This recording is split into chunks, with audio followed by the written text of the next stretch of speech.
Itoophiyaa fi milishoota Oromiyaa irrattu gaggeessanii injifannoo cululuqaa argatee jira. Haleellaan kunin godina Shawaa Kaabaatii fi Shawaa Dhihaa keessattuu kan xiyyeeffate akka tahee odeeffannoon Oromiyaa irraa dhuftu addeessiti.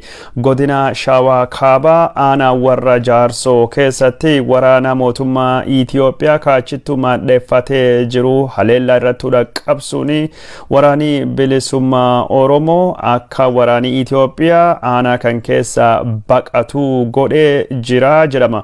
Waraani mootummaa Abiy Ahmed kadirree waraana irrattu injifatame ummata Oromoo kaachi qubate qotee bultoota Oromoo tuulama warra salaalee tayanii waraana bilisummaa Oromooti fi daahoo taatanii nyaata dhiyeessitanii fi odeeffannoo kennuufini waa'ee basaasa ammaantanaa isaanii dabarsanii miidhaa raayyaa ittisa biyyaati fi milishoota Oromiyaa irrattu dhaqqabe kana itti gaafatamtoota jechuudhani ummata nagayaa irrattu miidhaa akka dhaqqabsanittu gabaafama. Odeeffannoon kun akka jettutti waraanii Itoophiyaa kadirree waraana irrattu mo'amee faffacahee baqachaa ture qotee bultoota 300 oli mana jireenya irraa yoo biqqusu manneen jireenya 100 oli gubuun isaa dhagahamee jira.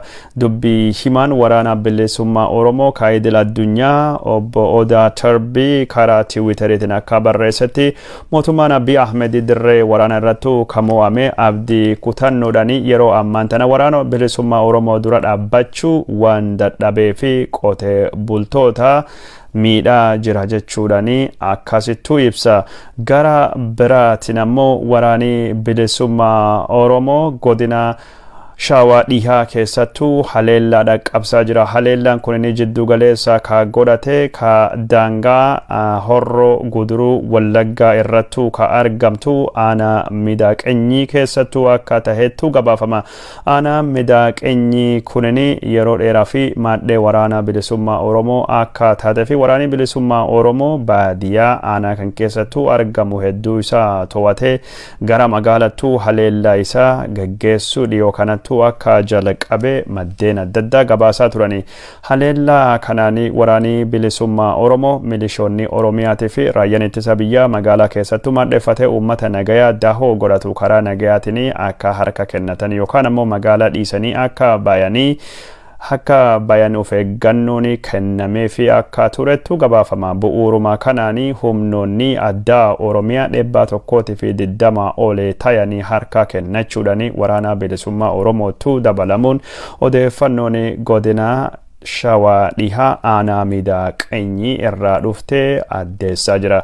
Waraanii ammaan tanacha jiru ka mootummaa Abiy Ahmediitii fi akkasumas milishoonni Oromiyaa waraana bilisummaa Oromootiin wal loluu fi haamilee akka hin qabne waraanii kunini dhiyoo kanattu gara dirree kaabattu gaggeeffamuu fi sagantaattu jira ka jedhufaati haamilee isaanii akka tuqe loluu fi akka fedhii hin barbaanne waraana isaan hin ilaalle deemanii kaaba Itoophiyaattu restii Amaaraatii fi dhubachuu waan hin barbaanneef Oromiyaa fi kabajaan lollee Oromiyaa fi aarsaa kaffalla jechuudhani yaamicha waraanii bilisummaa Oromoo dhiyeessanii waraana bilisummaa Oromootu dabalamu odeeffannoon achirraa dhuftu akkasittu addeessiti. Waraanii bilisummaa Oromoo godina Horroo Guduruu Wallaggaa godina Wallaggaa Dhihaa Wallaggaa Bahaatii fi Qeellam Wallaggaa keessattu waraana biltsiginnaa magaalota keessattu marsee akka isaan harka kennatanii waraana isaan ilaallee kaaba Itoophiyaattu gaggeeffamu irrattu deemanii akka isaan aarsaa hin kaffalle yookaan obboleeyyan isaanii ka Oromootiin wal waraananii akka ufillee miidhanii Oromoo irrattu miidhaa hin dhaqqabsine sirni nafxanyaa ka ammaan tana mootummaan Abiy Ahmed deebisu wallaal Oromoo waliin cabsu waan barbaadu fi akka Oromoo waliin dhabne harka kennachuudha wabootu dabalamuudhaani tokkummaadhaan sirna nafxanyaa ka deebisee ammaan tana mootummaan Abiy Ahmed nurratti fa'uu barbaadu dura dhaabbachuu qabna dhaamsii jedhu akka darbaa turettu dubbatama. Injifannoo guddaa jechuudhaani waraanii 120 godina Shawaa Dhihaa aanaa Midaaqenyii keessattuu waraana bilisummaa Oromootu dabalamuun akkasittu odeeffamaa jira. Gara biraatiin waraanii bilisummaa Oromoo godina Shawaa dhihaa keessatti magaalaa aanaa miidhaqeenyi qofaa osoo hin taane naannoo kanattuu aanaalee argaman aanaa akka Calliyaa, aanaa Ambootii fi aanaa akka Tookkee Kutaayyee fi Baakkoo Tibbee fa'aa keessattuu yeroo ammaan tana baadiyyaa guututti bifa jedhamuun to'achaa akka jiranii haleellaan isaanii gara baadiyyaattuu irra gara magaalattuu ammaan tana geggeessaa akka jiru dhaga'ama.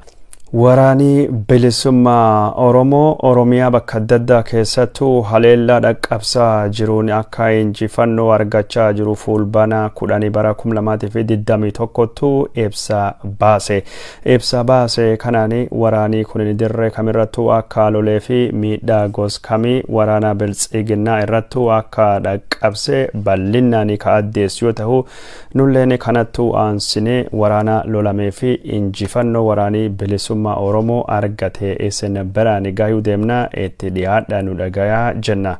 Waraanii bilisummaa Oromoo fulbaana 9 bara 2021 ibsa baasanii duula Oromiyaa bahaa keessattuu geggeessine godina Harargee dhihaa aanaa mi'eessoo keessattuu tarkaanfii fudhateenii guyyaa fulbaana 3 bara 2021 waraana diinaa 3 ijjeessuun 2 madeesse qawwee 5 booji'ee jira.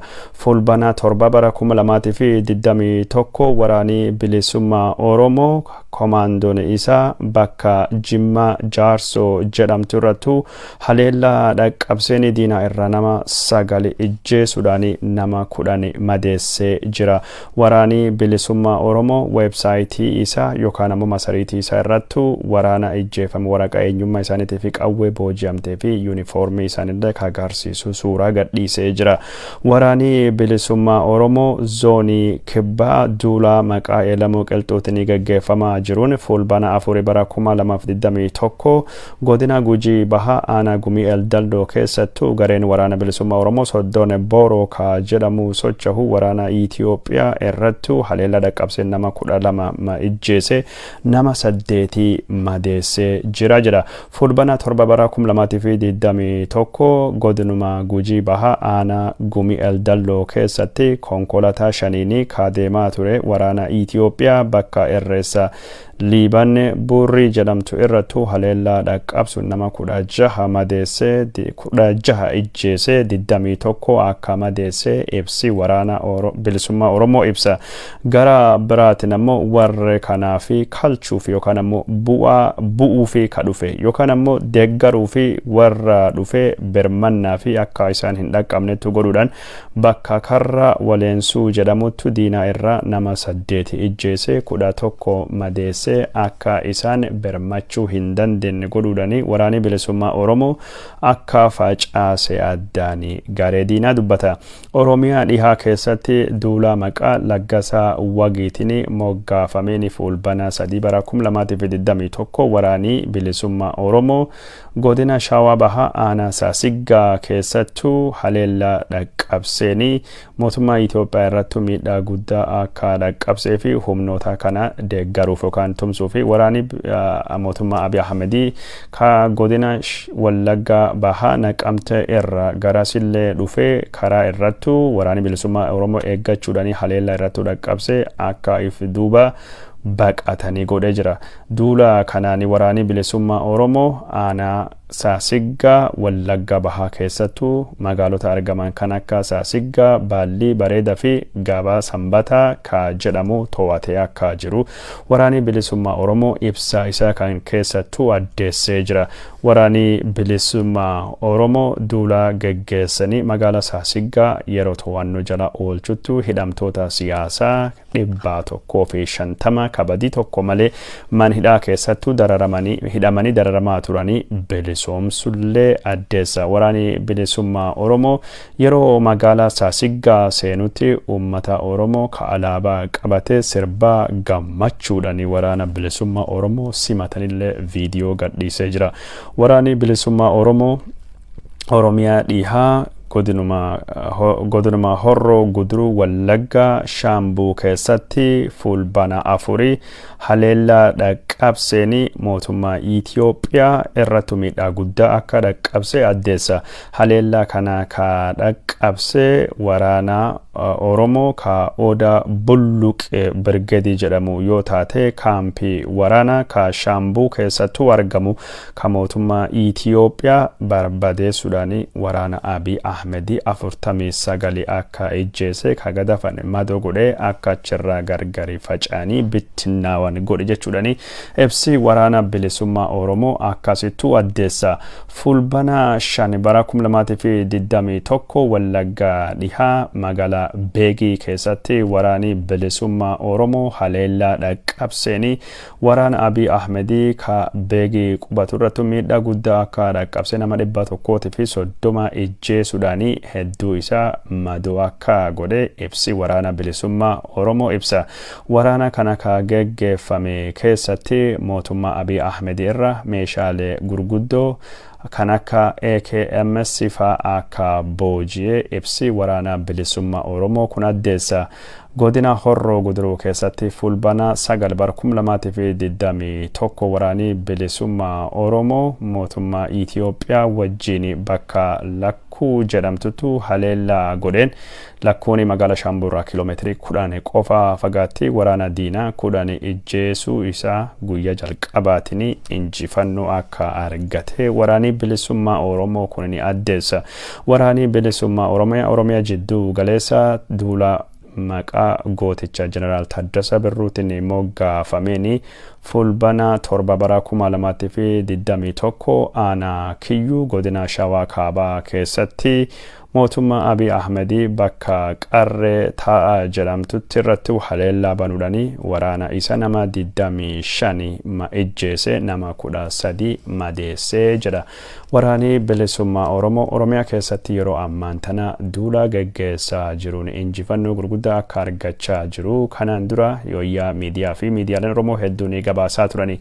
Waraanii bilisummaa Oromootii fi riphee loltoonni Benishaangul waliin ta'uudhaan godina Matakkalii fi akkasumas godina Kamaashii keessattuu haleellaa akka dhaqqabsanii waraanii godina Kamaashii keessattuu magaalaa gudditti Kamaashii irratti gaggeeffame kun itti fufinsa duula gooticha Laggasaa Waagii duula Woboon zoonii dhihaa keessattuu gaggeessaa ture ammaan tana gara Benishaangul Gumuziitu akka darbe kalee gabaasuun kennanii yadatama.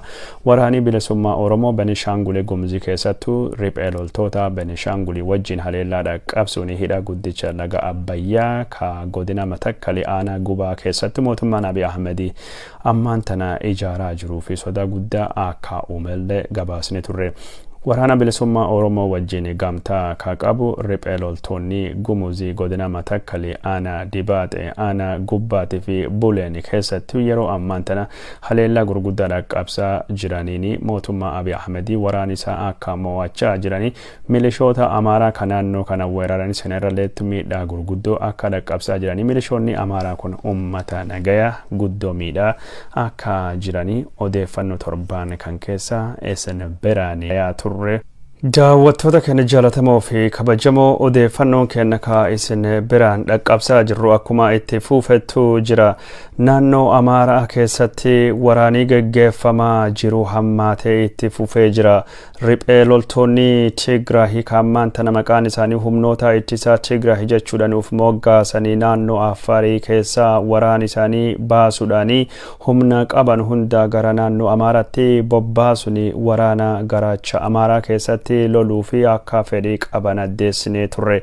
Mootummaan Abiy Ahmedii karaa dubbii himaa ministeera Haajaa Alaa obbo Diinaa Muftiitiin waraanii naannoo Tigraahii Affaarii keessaa mo'amee bahee jedhee wayita dubbatu dubbii himaan waraana naannoo Tigraahii obbo Geetaachoo Raddaa naannoo Affaarii keessatti wanni loluu hin jiru tarsiimoo waraanatii fi bakka nu barbaachisoo ta'anii ka Amaaraa keessatti waraana keenya dabalatanii bobbaasne jechuudhaan dubbachuu isaa isaa gabaasne turre. Ammaan tana waraanni naannoo Amaaraa keessattuu gaggeeffamaa jiru akka malee hammaachaa akka jiru riphee loltoonni Tigraay lafa harka isaaniitii fi dhiyoo kana baate hedduu isaanii deeffachaa akka turanittu dubbatamaa jira.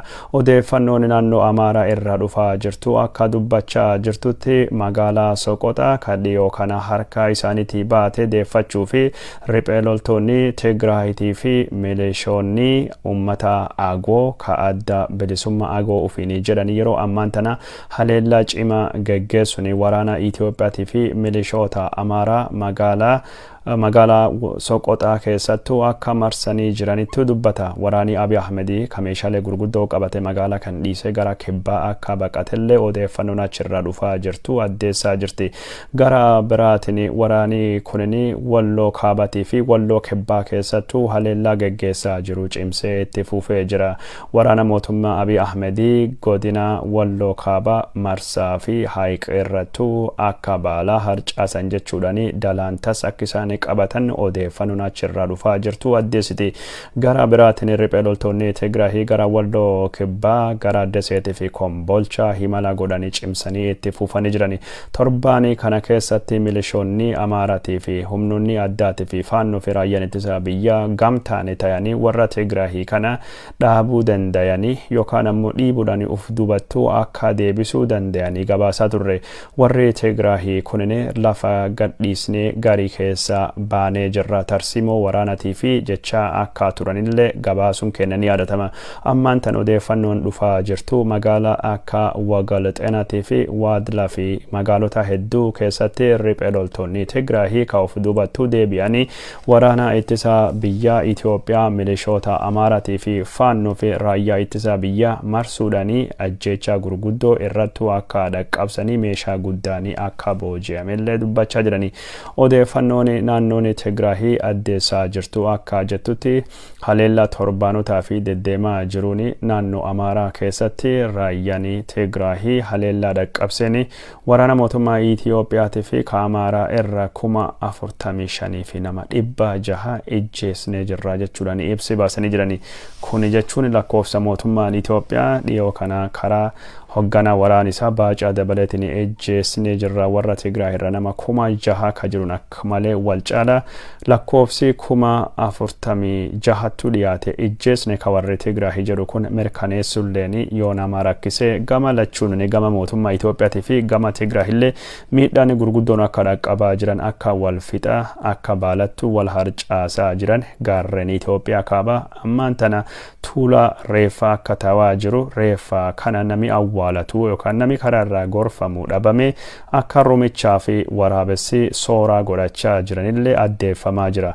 Waraanii kaabaa Itiyoophiyaa keessattuu gaggeeffame kun yeroo ammaan tana miidhaa guddaa akka inni qabu odeeffannoon karaa adda addaatiin dhufaa jirti.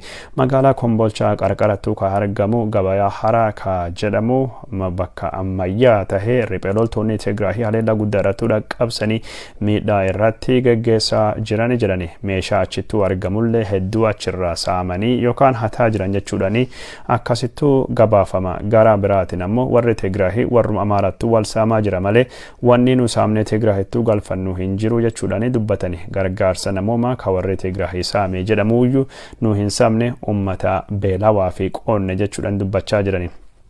Gara biraatiin ammoo lafa to'anne keessatti cunqursa yookaan ajjecha wanni gaggeessu hin jiru ummatii akka wal bulchuu yookaan akka wal hoggannu muudaa jirra jechuudhaan dubbatani.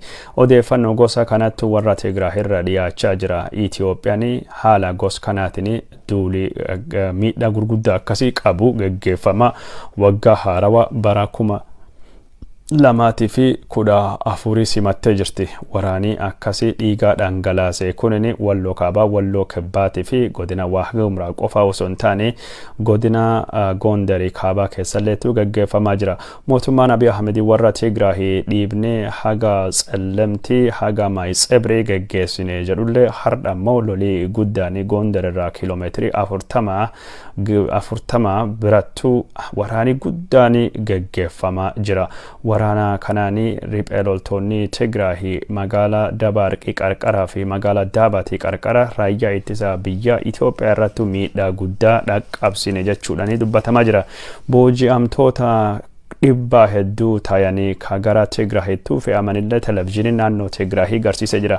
Booji'amtoonni konkolaataa fe'iinsaa ka midhaanii guddaadhaan fe'amaa konkolaataa fe'iinsaa hedduudhaan fe'aman hedduun isaanii milishoota Oromiyaa keessaa duulanii naannoo Amaaraa dhufanitti warri haaraa lolaa fi qophii hin qabne leenjii malee dhufanii harka kennatanii jedhamee akkasittuu garsa jiranii. Warri naannoo Tigraahii kun akka jechaa jiranitti milishoonni Oromiyaa ka achi dhufanii kunini hedduun isaanii waraana qophii hin qabani waraan hin dandeenye uf duuba akka hin deebine faannoon Amaaraa duuba tahee waan fixuu fi warra Tigraahitti harka kennatanii lubbuu isaanii oolfatanii jechuudhani akkasittuu gabaasaa jiranii.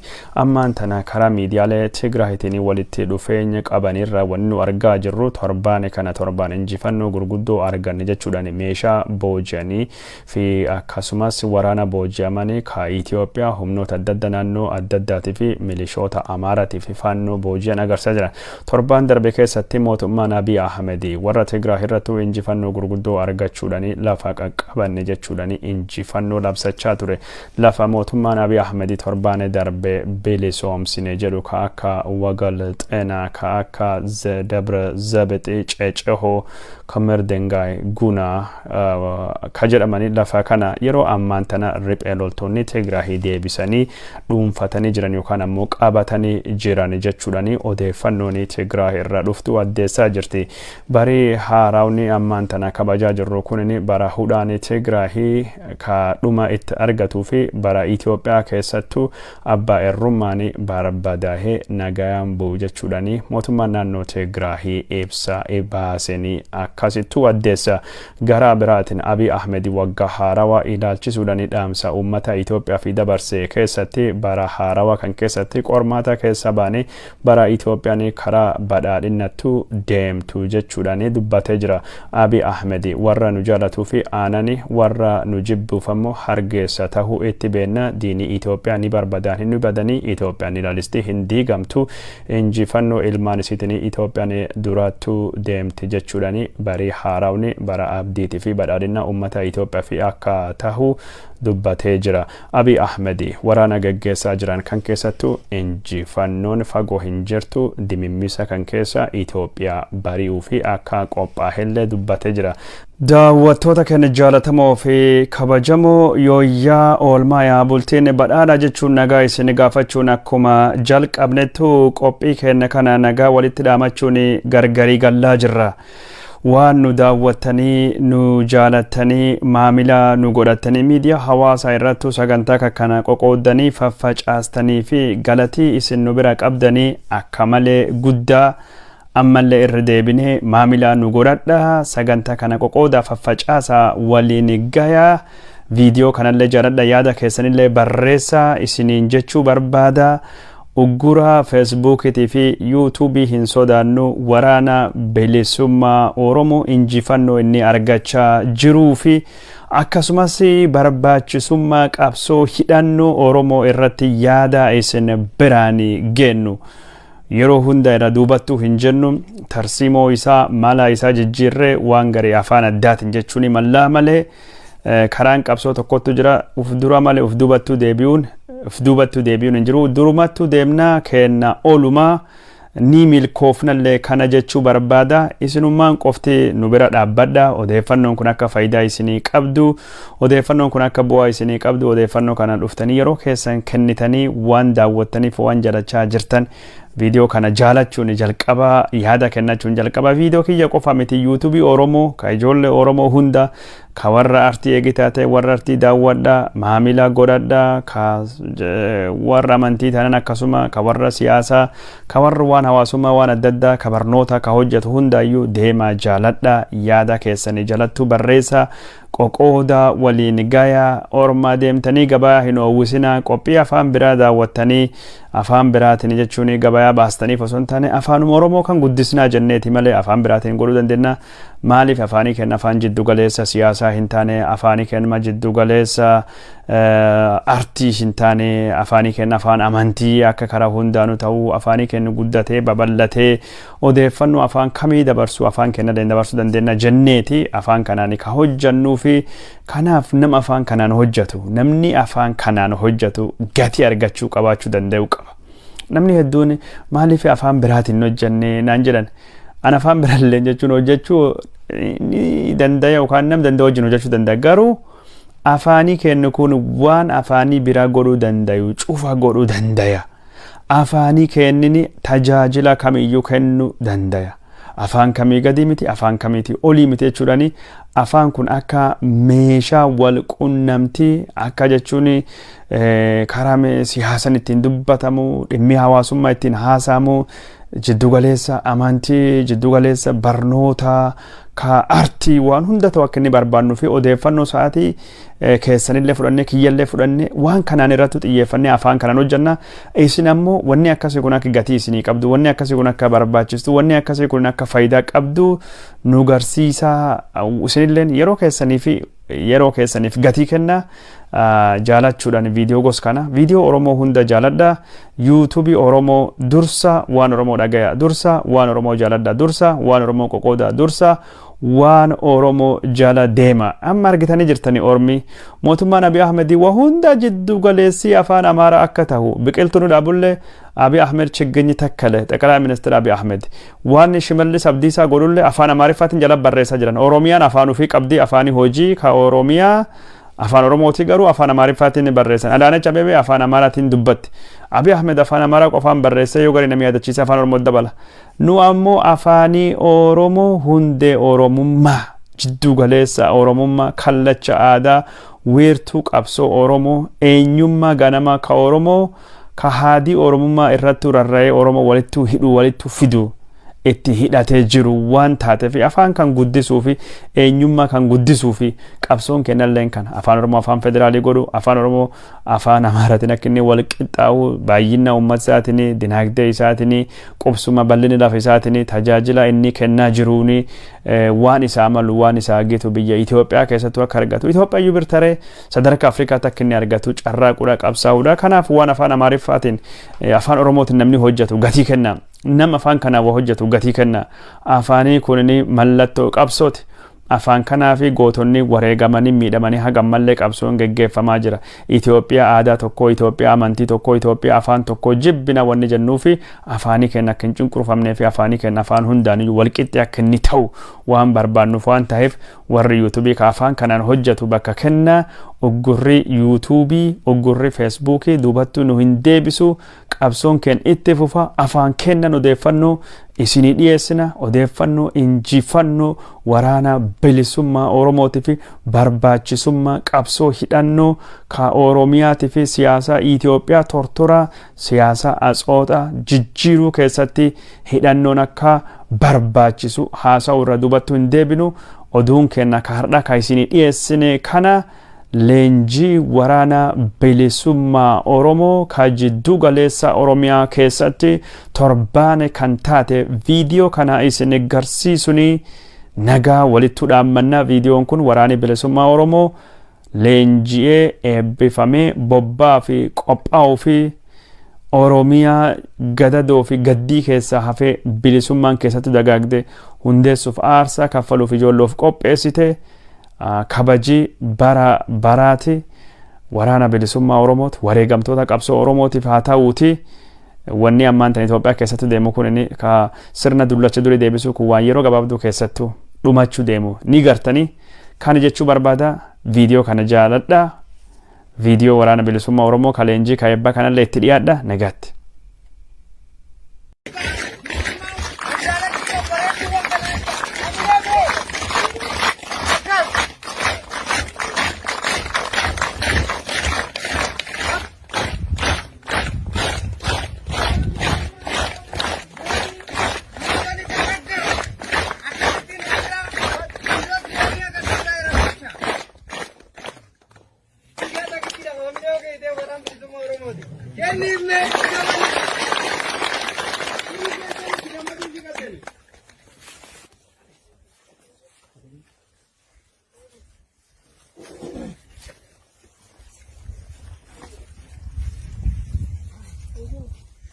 Congo,